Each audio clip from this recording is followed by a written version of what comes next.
अस्सलाम वालेकुम। सीखो सब कुछ में खुश आमदीद। दोस्तों, आज हम सीखेंगे और जानेंगे वी लुकअप और एच लुकअप में बुनियादी फ़र्क। तो आइए जानते हैं कि वी लुकअप और एच लुकअप को हम एक माइक्रोसॉफ्ट एक्सेल में किस तरह यूज़ कर सकते हैं। दोस्तों, वी लुकअप का यूज़ हम उन जगहों पर करते हैं जहां हमें डेटा जो है वर्टिकली मिलता है। तो इस वक्त आप देख सकते हैं कि एक वर्टिकली हमें डेटा प्रोडक्ट का मिल रहा है और यूनिट प्राइस का मिल रहा है। इस तरह की सिचुएशन हो तो हम वी लुकअप का यूज़ करते हैं। तो दोस्तों, हम यहाँ जो भी प्रोडक्ट लिखेंगे उसकी यूनिट प्राइस यहाँ डिस्प्ले हो जाएगी।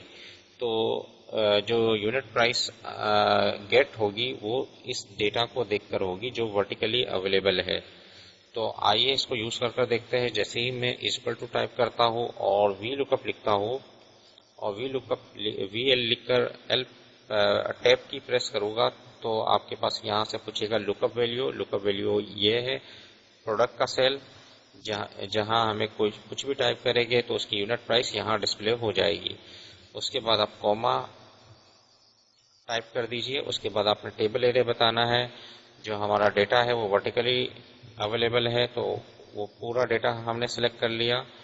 तो इसको आप फ्रीज करवा ले एरे को, टेबल एरे को। जैसे ही मैं F4 प्रेस करूंगा तो टेबल एरे फ्रीज हो जाएगा। फिर उसके बाद कॉमा, फिर उसके बाद हमसे पूछेगा कॉलम इंडेक्स नंबर।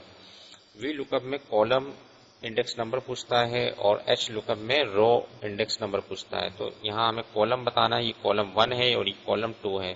हमें जो डेटा गेट करना है वो कॉलम नंबर 2 से गेट करना है। तो हम यहाँ टाइप करेंगे 2 कॉमा।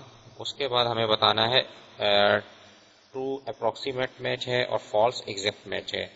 यानी कि ट्रू के लिए हम 1 जो है वो लिख सकते हैं और फॉल्स के लिए 0।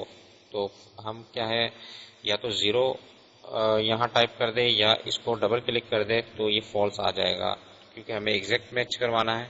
और ब्रैकेट को मैंने क्लोज कर दिया और जैसे ही मैं इंटर करूंगा आप देखेंगे कि एलसीडी की जो वैल्यू है यहाँ से उठकर आ गई यूनिट प्राइस की। और अगर मैं यहाँ दूसरी प्रोडक्ट का नाम लिखता हूँ, फॉर एग्जाम्पल मैंने लिखा स्कैनर, जैसे ही मैं इंटर करूंगा तो स्कैनर की वैल्यू आ गई।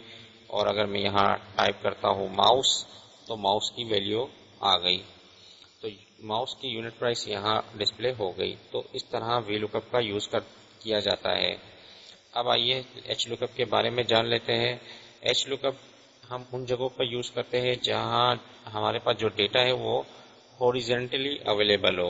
यानी कि आप यहाँ देख सकते हैं कि प्रोडक्ट का जो डेटा है वो हॉरिजेंटली आपके पास अवेलेबल है, यानी कि रो वाइज अवेलेबल है। जबकि वी लुकअप में डेटा जो है कॉलम वाइज अवेलेबल था और एच लुकअप में हम उन जगहों पर यूज करेंगे जहाँ डेटा रो वाइज अवेलेबल है। यूनिट प्राइस आप देख सकते हैं कि रो वाइज अवेलेबल है।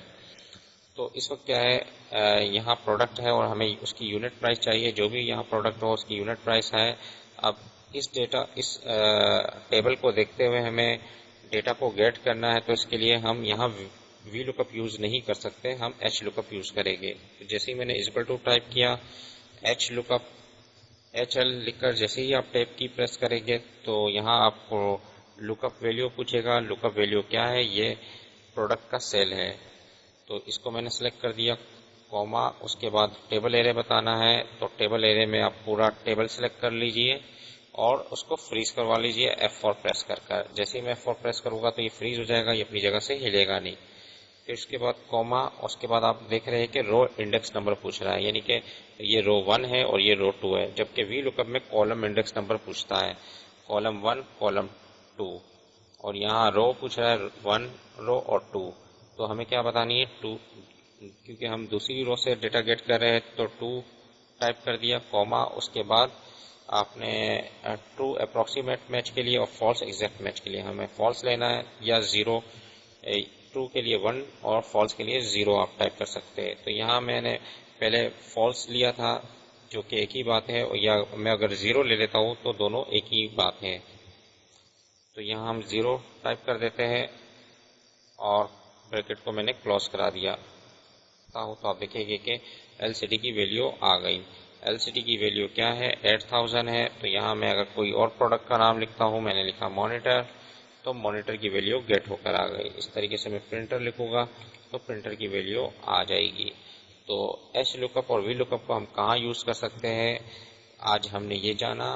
तो आप इसको अपने डेटा के लिहाज से यूज़ कर सकते हैं। अगर आपका डेटा जो है वर्टिकली अवेलेबल है तो आप VLOOKUP यूज़ करेंगे, आपका डेटा अगर हॉरिजॉन्टली अवेलेबल है तो आप HLOOKUP यूज़ करेंगे। तो दोस्तों उम्मीद है कि ये वीडियो आपको बहुत पसंद आई होगी। लाइक और सब्सक्राइब करना मत भूलिएगा। दोस्तों आप मेरे चैनल को सब्सक्राइब ज़रूर कीजिए ताकि कोई भी नई वीडियो आए तो उसका नोटिफिकेशन आपको मिल जाए। Thanks for watching. अल्लाह हाफिज़।